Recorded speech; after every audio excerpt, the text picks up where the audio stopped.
Pune hit and run मामले में बड़ा खुलासा हुआ है। उस खुलासे के बारे में हम बात करेंगे, लेकिन उससे पहले अगर अभी तक आपने न्यूज़ 18 इंडिया के यूट्यूब चैनल को सब्सक्राइब नहीं किया है तो तुरंत सब्सक्राइब करें और कमेंट सेशन में हमें जरूर बताएं कि आप कैसा कंटेंट देखना चाहते हैं या फिर आपको क्या पसंद है। अपने व्यूज हमें कमेंट करके जरूर बताएं। जो पुणे का मामला है, जिस तरीके से यहाँ पर नाबालिग ने अपने पोर्शे कार से 2 लोगों को कुचला जिनकी मौत हो गई, उसके बाद ये मामला सुर्खियों में बना हुआ है। अब नाबालिग ने एक बड़ा खुलासा किया है। उसने कहा कि उसके पिता ने ही उसको पब जाने की अनुमति दी थी। उसके पिता ने उसको पब जाने से नहीं रोका। हमने देखा कि शनिवार को यह हादसा होता है, एक्सीडेंट होता है, जिसमें नाबालिग जो कि पोर्शे कार चला रहा था, 2 बाइक सवारों को वो टक्कर मारता है और गाड़ी की जो रफ्तार थी वो 200 किलोमीटर प्रति घंटे थी और ऊपर से शराब पी हुई थी। उसके बाद उसको गिरफ्तार किया जाता है। 15 घंटे के अंदर वो छूट भी जाता है। अब इस मामले में अहम गिरफ्तारियां हुई हैं। एक तो नाबालिग के पिता को गिरफ्तार किया गया है, जो बड़ा बिल्डर है।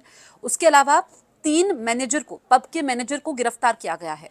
यहाँ पे ये 3 अहम गिरफ्तारियां हुई हैं, क्योंकि पब वालों ने शराब नाबालिग को परोसी कैसे।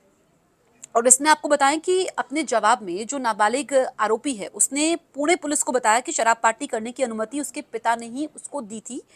उसके शराब पार्टी करने की पूरी जानकारी पिता विशाल अग्रवाल को थी। उसने कार चलाने की ट्रेनिंग कभी नहीं ली, ना तो ड्राइविंग लाइसेंस था, पोर्शे कार का रजिस्ट्रेशन भी नहीं हुआ था। उसके 12th का रिजल्ट आता है और वो दोस्तों के साथ पब में पार्टी करने के लिए निकल जाता है। उम्र 17 साल, नाबालिग। आपको बताएं कि इससे पहले पुलिस ने कोर्ट में जो एप्लीकेशन दी उसमें कहा कि नाबालिग को बालिग माना जाए, लेकिन जिस तरीके से यहाँ पर जो पब की भूमिका है वो भी संदेह के घेरे में है। और पिता की गिरफ्तारी तो हो चुकी है, क्योंकि पिता बड़ा बिल्डर है, पैसा काफ़ी ज़्यादा है और बेटे को गाड़ी दी थी, ना तो ड्राइविंग लाइसेंस था। बिना ड्राइविंग लाइसेंस के नाबालिग गाड़ी कैसे चला रहा था, कितनी जिंदगियों के साथ वो सड़क पर खेल रहा था, ये इससे समझा जा सकता है।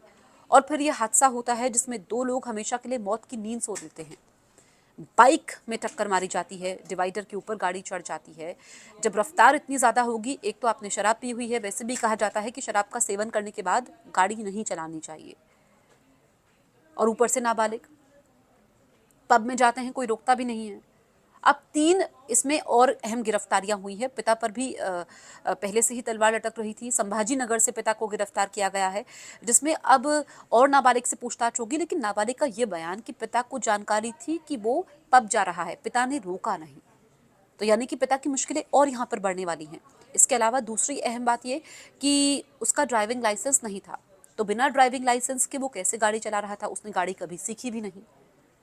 कितने समय से वो ऐसे बिना ड्राइविंग लाइसेंस के गाड़ी चला रहा था। बहुत सारे सवाल हैं जिनका जवाब मिलना अभी बाकी है।